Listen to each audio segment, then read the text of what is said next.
ಯಾವುದೇ ಸಾಂಬಾರು ಪುಡಿ ಯೂಸ್ ಮಾಡದೆ ಚಿಲ್ಕರ್ವೆ ಸೊಪ್ಪಿನಿಂದ ಒಂದು ಹೊಸ ಪ್ರಯತ್ನ ಮಾಡ್ತಾ ಇದ್ದೀನಿ. ಅದಕ್ಕೆ ಏನು ಹೆಸರಿಡೋದು ಗೊತ್ತಾಗ್ತಿಲ್ಲ. ಹರವೆ ಸೊಪ್ಪಿನ ತೊವೆ ಅಂತ ಹೇಳೋದ ಅಥವಾ ಮಸ್ಕಾಯಿ ಅಂತ ಹೇಳೋದ ಗೊತ್ತಾಗ್ತಾ ಇಲ್ಲ ಅದಕ್ಕೆ. ಬಟ್ ರುಚಿ ಮಾತ್ರ ನೀವು ಇಮ್ಯಾಜಿನ್ನು ಮಾಡೋಕ್ಕಾಗಲ್ಲ, ಅಷ್ಟು ಚೆನ್ನಾಗಿರುತ್ತೆ.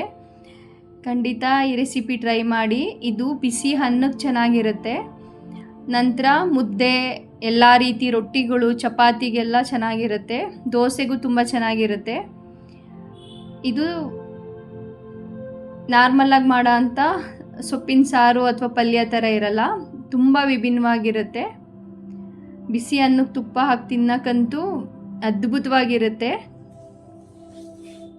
Welcome back to my channel. ಇದೇ ಅರವೆ ಸೊಪ್ಪು, ಚಿಲ್ಕರ್ವೆ, ಅರವೆ, ಈ ಥರ ಬೇರೆ ಬೇರೆ ಹೆಸರುಗಳಿಂದ ಕರೀತಾರೆ. ಸಣ್ಣ ಸಣ್ಣ ಎಲೆಗಳಿರುತ್ತೆ. ಅದನ್ನು ನೀಟಾಗಿ ತೊಳೆದು ಕ್ಲೀನ್ ಮಾಡಿ ಎತ್ತಿಟ್ಕೊಂಡಿದ್ದೀನಿ. ಇಲ್ಲಿ 1-2 ಸ್ಪೂನ್ ಹೆಸರುಬೇಳೆ, 2 ಸ್ಪೂನ್ ತೊಗರಿಬೇಳೆ, 2ರಿಂದ 1/4 ಕಪ್ನಷ್ಟು ಬೇಳೆ ತೊಗೊಳ್ತಾ ಇದ್ದೀನಿ. ಬೇಳೆನ ಚೆನ್ನಾಗಿ ವಾಶ್ ಮಾಡಿ ಸ್ವಲ್ಪ ಬೇಳೆ ಮುಳುಗೋ ಅಷ್ಟು ನೀರು ಹಾಕಿದ್ರೆ ಸಾಕು, ನೀರು ಜಾಸ್ತಿ ಹಾಕ್ಕೋಬಾರ್ದು. 4 ಟೊಮೆಟೊನ ಈ ರೀತಿ ಮಧ್ಯದಲ್ಲಿ ತುಂಡರಿಸಿ ಸೇರಿಸ್ಕೊಳ್ತಾ ಇದ್ದೀನಿ, ಉಪ್ಪು ಮತ್ತು ಅರಿಶಿನ ಸೇರಿಸಿ. ಇದನ್ನೊಂದು 2 ಪ್ರೆಷರ್ ಕೂಗಿಸ್ಕೊಳ್ಳಿ ಸಾಕು, ಬೇಳೆ ಬೆಂದ್ಬಿಡುತ್ತೆ.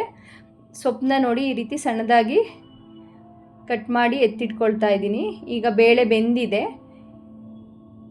ಟೊಮೆಟೊ ಸಿಪ್ಪೆ ಎಲ್ಲ ಈ ರೀತಿ ತೆಗೆದುಬಿಡಬೇಕು. ಆ ಟೊಮೆಟೊಗೆ ಕಟ್ ಮಾಡಿ ಹಾಕ್ಕೊಂಡಿದ್ನಲ್ಲ, ಆ ರೀತಿ ಕಟ್ ಮಾಡಿ ಹಾಕಿದಾಗ ಈ ಸಿಪ್ಪೆ ಬಿಡ್ಸೋಕ್ಕೆ ಈಸಿ ಆಗುತ್ತೆ. ನಂತರ ಒಂದು ಸ್ಮ್ಯಾಶರ್ ಸಹಾಯದಿಂದ ಬೇಳೆನೂ ಮತ್ತು ಟೊಮೆಟೊನೂ ಈ ರೀತಿ ಚೆನ್ನಾಗಿ ಸ್ಮ್ಯಾಶ್ ಮಾಡಿ ಎತ್ತಿಟ್ಕೋಬೇಕು. ನೀರು ಜಾಸ್ತಿ ಹಾಕ್ಕೋಬಾರ್ದು ಅದಕ್ಕೆ, ಬೇಳೆಗೆ. ಇದು ತುಂಬ ತೆಳುವಾಗಿ ಮಾಡಲ್ಲ, ಸ್ವಲ್ಪ ಗಟ್ಟಿಗೆ ಇರಬೇಕಾಗತ್ತೆ, ಅದಕ್ಕೋಸ್ಕರ. ನಂತರ ಒಂದು ಪ್ಯಾನ್ಗೆ ಒಂದು 4ರಿಂದ 5 ಸ್ಪೂನ್ ಅಡುಗೆ ಎಣ್ಣೆನ ಹಾಕ್ಕೊಳ್ತಾ ಇದ್ದೀನಿ. ಇದಕ್ಕೂ ಸ್ವಲ್ಪ ಎಣ್ಣೆ ಮುಂದೆ ಇರಬೇಕಾಗತ್ತೆ.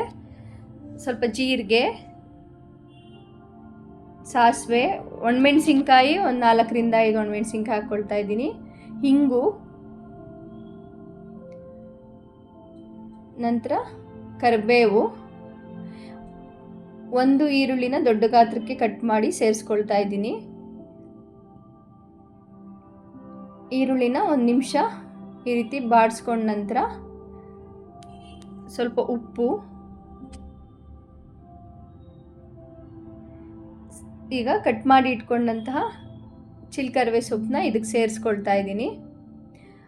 ಅರವೆ ಸೊಪ್ಪನ್ನ ಈ ಒಗ್ಗರಣೆನಲ್ಲೇ 1-2ರಿಂದ 3 ನಿಮಿಷ ಈ ರೀತಿ ಫ್ರೈ ಮಾಡ್ಕೊಳ್ಳಿ.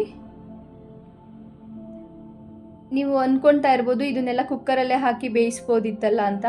ಈ ರೀತಿ ಒಗ್ಗರಣೆಯಲ್ಲಿ ಬೇಯಿಸಿ ನೋಡಿ, ಆ ಅರವೆ ಸೊಪ್ಪಿನ ಫ್ಲೇವರ್ ಎಷ್ಟು ಚೆನ್ನಾಗಿ ಉಳಿಯುತ್ತೆ ಅಂತ. ಒಂದು ಅರ್ಧ ಕಪ್ ಬಿಸಿನೀರು ಹಾಕಿ ಲಿಡ್ ಕ್ಲೋಸ್ ಮಾಡಿ ಅದೊಂದು 5 ನಿಮಿಷ ಬೇಯಿಸ್ಕೊಂಬಿಡೋಣ. ಇಲ್ಲಿ ಒಂದು 10ರಿಂದ 15 ಖಾರ ಮೆಣಸಿನ್ಕಾಯಿ, 1 ಫುಲ್ ಬಿಡಿಸಿರೋ ಅಂಥ ಬೆಳ್ಳುಳ್ಳಿ, ಅರಿಶಿನ, ಜೀರಿಗೆ, 1 ಹಿಡಿಯಷ್ಟು ತೆಂಗಿನಕಾಯಿ, ಸ್ವಲ್ಪ ಉಪ್ಪು, ನೀರು ಹಾಕಿ ಇದು ನುಣ್ಣಗೆ ರುಬ್ಕೋಬೇಕು. ಇದಕ್ಕೆ ಯಾವುದೇ ಸಾಂಬಾರು ಪೌಡರ್ ಯೂಸ್ ಮಾಡ್ತಿಲ್ಲ, ಇದೊಂದೇ ಮಸಾಲೆ ಇದಕ್ಕೆ ಸಾಕಾಗತ್ತೆ. ಈಗ ಸೊಪ್ಪು ಚೆನ್ನಾಗಿ ಒಂದು ಒಳ್ಳೆ ಅದಕ್ಕೆ ಬೆಂದಿದೆಯಾ ಕನ್ಫರ್ಮ್ ಮಾಡ್ಕೊಳ್ಳಿ. ಸೊಪ್ಪು ಬೆಂದಿರಬೇಕು. ಈ ರೀತಿ ಬೇಯಿಸೋದ್ರಿಂದ ಒಗ್ಗರಣೆಯಲ್ಲಿ ಆ ಸೊಪ್ಪಿನ ಕಲರ್ ನೋಡ್ತಿದ್ದೀರಾ, ಗ್ರೀನ್ ಕಲರ್ ಹಾಗೆ ಉಳಿಯುತ್ತೆ, ಆ ಫ್ಲೇವರ್ ಉಳಿಯುತ್ತೆ. ನಂತರ ಈಗ ಮಸಾಲೆ ಹಾಕಿ ಮಸಾಲೆದು ಹಸಿ ಸ್ಮೆಲ್ ಹೋಗೋವರೆಗೂ ಚೆನ್ನಾಗಿ ಕುದಿಸ್ಕೋಬೇಕು. ಇಲ್ಲಿ ಇದಕ್ಕೆ ಖಾರ, ಹುಳಿ ಎಲ್ಲ ಚೆನ್ನಾಗಿ ಸಾಲಿಡಾಗಿದ್ದರೆ ಚೆನ್ನಾಗಿರೋದು. ನೀವು ಖಾರನ ನಿಮ್ಮ ರುಚಿಗನುಸಾರವಾಗಿ ಹೆಚ್ಚು ಕಮ್ಮಿ ಮಾಡ್ಕೋಬೋದು. ನಮ್ಮ ಮನೇಲಿ ಸ್ವಲ್ಪ ಎಲ್ಲರೂ ಚೆನ್ನಾಗಿ ಖಾರ ತಿನ್ನೋದಕ್ಕೆ ಇಷ್ಟಪಡೋದ್ರಿಂದ ನಾನಿಲ್ಲಿ ಆಲ್ಮೋಸ್ಟು 15ರಿಂದ 20 ಒಣಮೆಣಸಿನ್ಕಾಯಿನ ರುಬ್ಬಕ್ಕೆ ಹಾಕಿದ್ದೆ. ನಂತರ 1 ನಿಂಬೆಹಣ್ಣಿನ ಗಾತ್ರದ ಹುಣಸೆ ರಸನ ಕಿವುಚಿ ಸೇರಿಸ್ಕೊಳ್ತಾ ಇದ್ದೀನಿ. ಈಗ ಬೇಯಿಸಿ ಇಟ್ಕೊಂಡಂತಹ ಬೇಳೆ ಮತ್ತು ಟೊಮೆಟೊನ ಇದಕ್ಕೆ ಸೇರಿಸಿ, ಇದು ತುಂಬ ತೆಳುಗಿರಬಾರ್ದು, ಗಟ್ಟಿಗೆ ಆಗೋವರೆಗೂ ಕುದಿಸ್ಕೋಬೇಕು. ಈಗ ಎಲ್ಲವನ್ನು ಚೆನ್ನಾಗಿ ಮಿಕ್ಸ್ ಮಾಡಿ, ಉಪ್ಪು ಸ್ವಲ್ಪ ಸಪ್ಪೆ ಅನ್ನಿಸ್ತು, ಉಪ್ಪನ್ನ ಸೇರಿಸಿ ಈಗ ಇದನ್ನು ಸಿಮ್ಮಲ್ಲಿಟ್ಟು ಒಂದು 5 ನಿಮಿಷ ಚೆನ್ನಾಗಿ ಕುದಿಸ್ಕೊಳ್ಳಿ. ಅವಾಗವಾಗ ಮಿಕ್ಸ್ ಮಾಡ್ತಾ ಇರಬೇಕು, ಇಲ್ಲಾಂದರೆ ತಳ ಹಿಡಿದು ಬಿಡುತ್ತೆ. ಒಂದು 5 ನಿಮಿಷ ಅದು ಮಸಾಲೆಯೊಂದಿಗೆ ಸೊಪ್ಪು ಎಲ್ಲ ಬೆಂದ ಮೇಲೆ ಈ ರೀತಿ ಸ್ಮ್ಯಾಶರ್ ಸಹಾಯದಿಂದ ಚೆನ್ನಾಗಿ ಸ್ಮ್ಯಾಶ್ ಮಾಡ್ಕೊಳ್ಳಿ. ಈ ಮಜ್ಜಿಗೆ ಕಡಿಯೋ ಮಂತೆಲ್ಲ ಇದ್ದರೆ ಆ ಮಂತಲ್ಲಿ ಚೆನ್ನಾಗಿರುತ್ತೆ ಈ ರೀತಿ ಮಸಿಯೋಕ್ಕೆ. ನನ್ನ ಹತ್ರ ಅದಿಲ್ಲದ ಕಾರಣ ನಾನು ಈ ಥರ ಸ್ಮ್ಯಾಶರ್ ಸಹಾಯದಿಂದ ಸ್ಮ್ಯಾಶ್ ಮಾಡ್ಕೊಳ್ತಾ ಇದ್ದೀನಿ.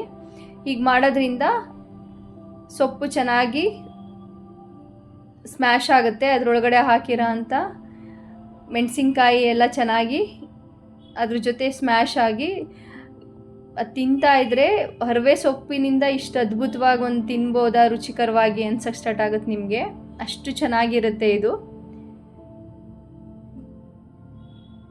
ಒಗ್ಗರಣೆಲೆ ಬೇಯಿಸೋದ್ರಿಂದ ಅದು ಕುದೀತಾ ಇದ್ರೇ ಹರವೆ ಸೊಪ್ಪಿನ ಫ್ಲೇವರು, ಅದಕ್ಕೆ ಹಾಕಿರೋ ಮೆಣಸಿನ್ಕಾಯಿ ಬೆಳ್ಳುಳ್ಳಿ ಘಮ ಹಂಗೆ ಬರ್ತಾ ಇರುತ್ತೆ. ಅಷ್ಟು ಚೆನ್ನಾಗಿರುತ್ತೆ.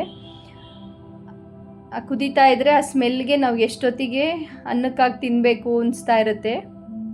ಇದು ಮುದ್ದೆಗೂ ಕೂಡ ಚೆನ್ನಾಗಿರುತ್ತೆ. ಎಲ್ಲ ರೀತಿ ರೊಟ್ಟಿಗಳಿಗೆ ಚೆನ್ನಾಗಿರುತ್ತೆ, ದೋಸೆಗೆ ಚೆನ್ನಾಗಿರುತ್ತೆ, ಚಪಾತಿಗೂ ಕೂಡ ಚೆನ್ನಾಗಿರುತ್ತೆ.